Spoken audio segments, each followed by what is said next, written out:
For today's video ay kakain tayo ng pamahaw, di ba? So, meron po tayo dito guys, leftover na fried chicken from Jollibee. Yan, kahapon po ito guys, yung ibinili ng anak ko kasi wala po kaming ulam. Yan, ito po siya guys, oh. Leftover na fried chicken from Jollibee. Tapos, ito guys, meron pang spaghetti pababa. Ayan. Konti na lang to guys, ano ko na lang to sa aking bunso.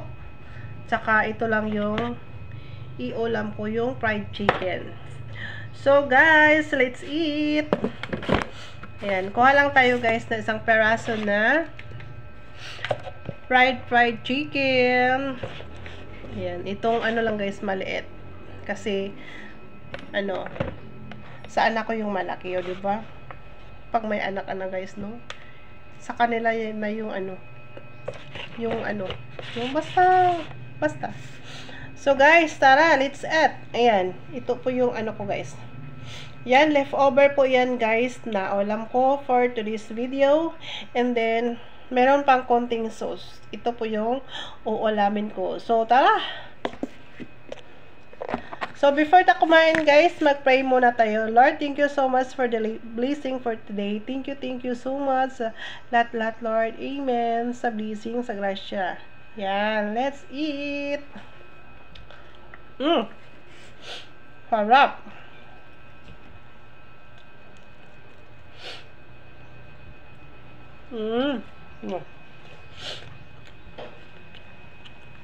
Yung aso ko guys, nandyan din sa ano. Tabi ko ba? Diba makita? Yan.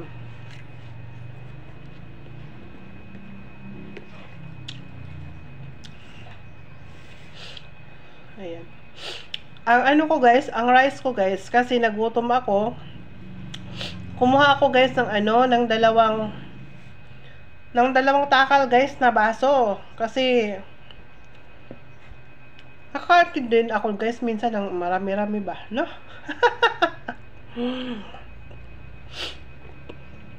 Ayan, kain po tayo guys. Ito po yung breakfast ko guys. Ano na? Anong oras na ba?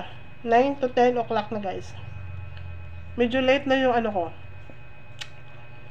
Yung pamahaw.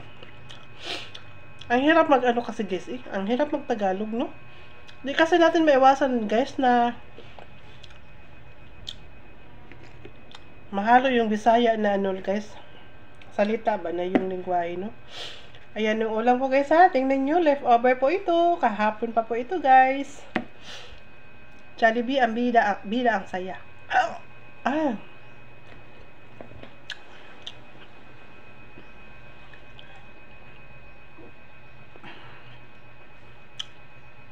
Sa ngayon guys, medyo okay na yung kain ko.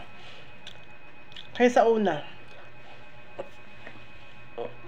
Wala naman akong vitamins. Guys, yung iniinom ko lang lagi yung herbal. Yun lang.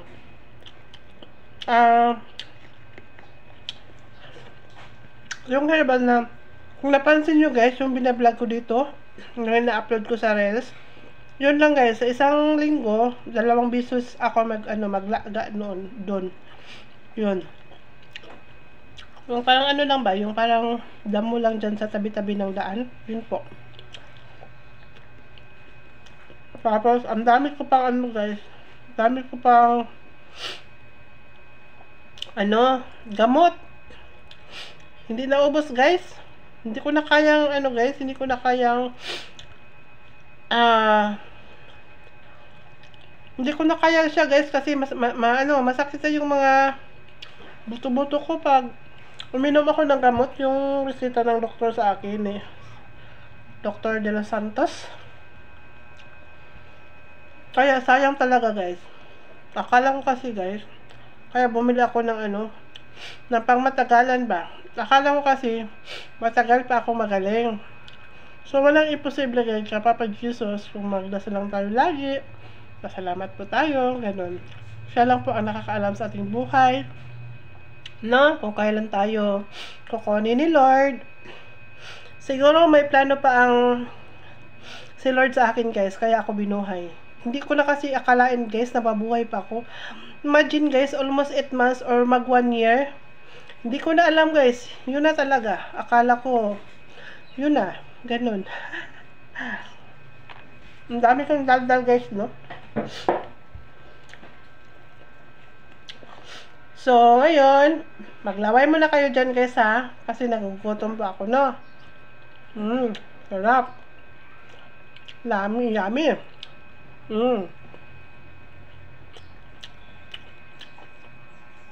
Kapag ako'y kumain guys, magkamay. Para marami yung makain ko ba. Pero feeling ko guys, hindi ko ito mauubos. Kasi medyo madami yung yung kanin. Nasanay na kasi ako guys, pag kumain, isang takal lang na isang takal lang na baso ba.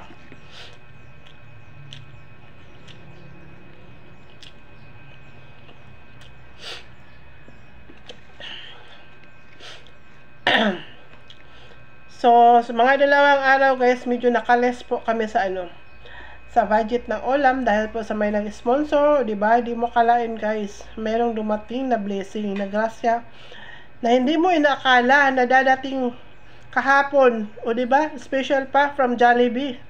O, saan ka pa? Kaya, salamat. Thank you so much sa nag-sponsor po dito.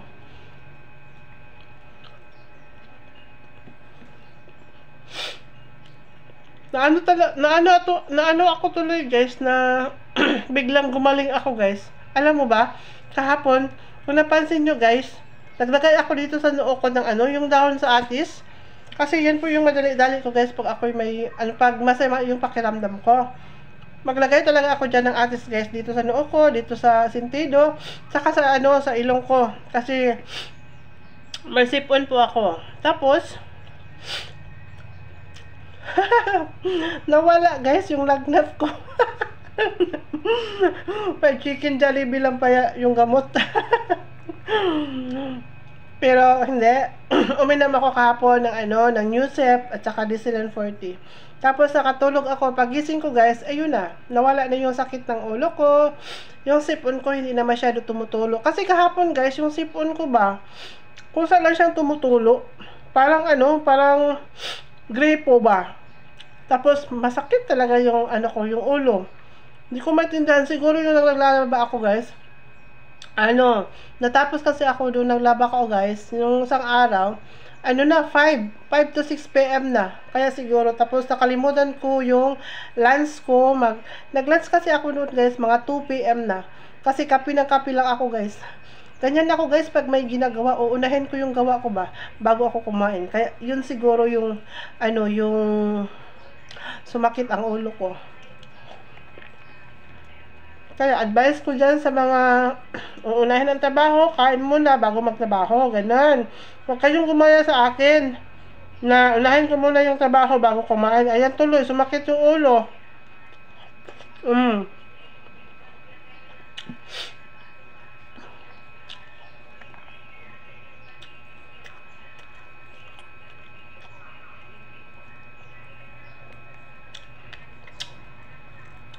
Mamaya guys, siguro punta kami ng bukid. Kasi tumawag yung yung manang namin, yung yung nagbantay ng aming ng lupa, charot. Yung nagbantay ng lupa namin guys doon sa bukid, tumawag kanina. Kung hindi siya pumunta ngayon, puntahan namin siya doon.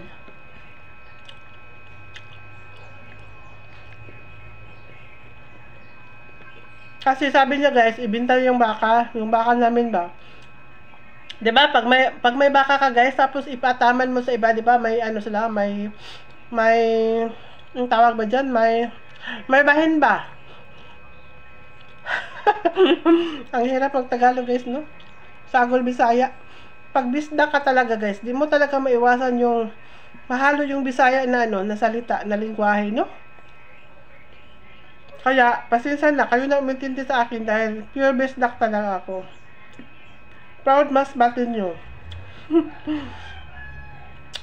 Ayan, ang dami kong daldal. Kain tayo guys.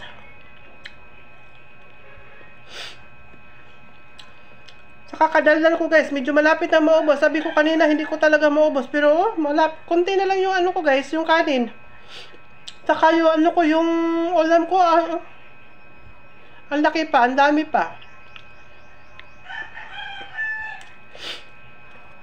Kaya, kumusta yung payout nyo guys? Okay lang po ba? Naka-on hold ba? Or naka-process pa? Or payout na? So, sa mga naka-process na, sa naka-on hold, or naka-payout na, antayin nyo na lang. And, ang masasabi ko lang po sa inyo, congratulations! Yan. Ako guys, yung stream ads ko, hindi ko alam lahat. Malinis naman yung aking account. Tinignan ko na lahat.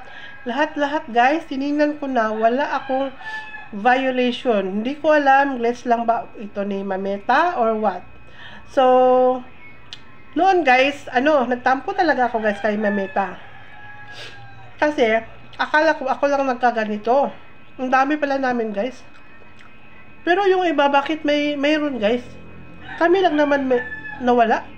Nawalang isda na yung stream ads namin na 0-0, walang earnings.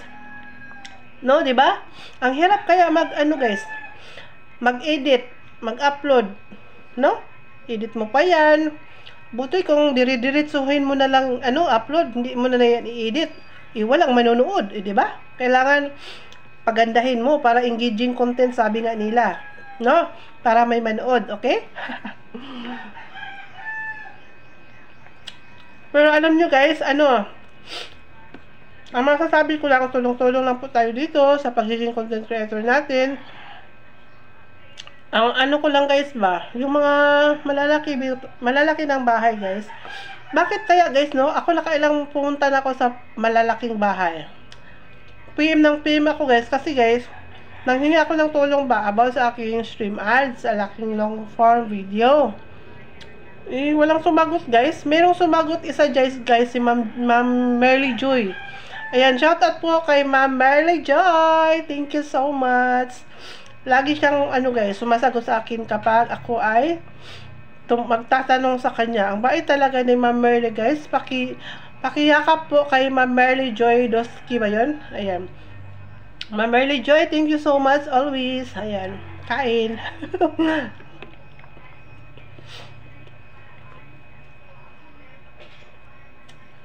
Itong ko guys, dahil na to guys, mag 12 na ata.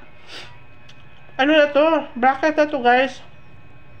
Dala na ito, dala na ito umaga, tanghali. Ayan.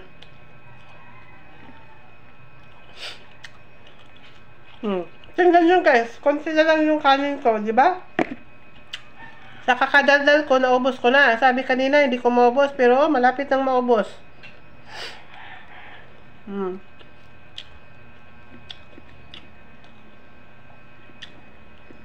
Kagabi guys, alam nyo ba? Nakatulog ako kagabi guys. 3 madaling araw na. 3 AM. Ayun ko ba? Hindi ako nakatulog kagabi guys. May iniisip lang kasi ako eh. Kaya siguro kagabi guys,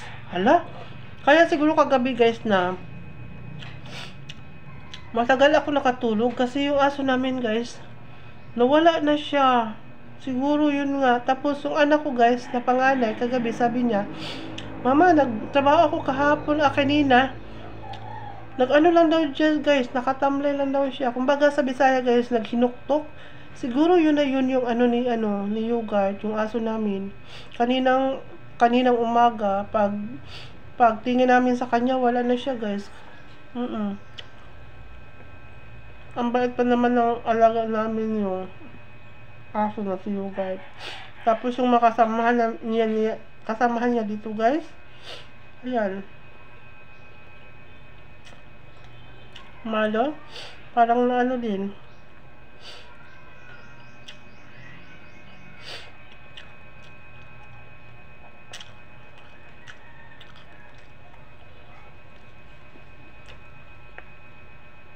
So, ayan lang po guys, yung masasabi ko. Thank you po sa inyong panonood and Please follow for more. Engaging is the key. Engagement po tayo guys para tumas yung ating views, yung ating followers, yung ating react. But before that guys, manood muna kayo ng video, tapusin nyo muna bago kayo mag-comment. Kasi para di po yan ma-fake engagement guys, no? Panoorin nyo muna ng video, tapusin nyo panoorin bago kayo mag-comment, mag-react, at mag-follow. Okay? Yan po ang engagement. That's all guys. Thank you for watching.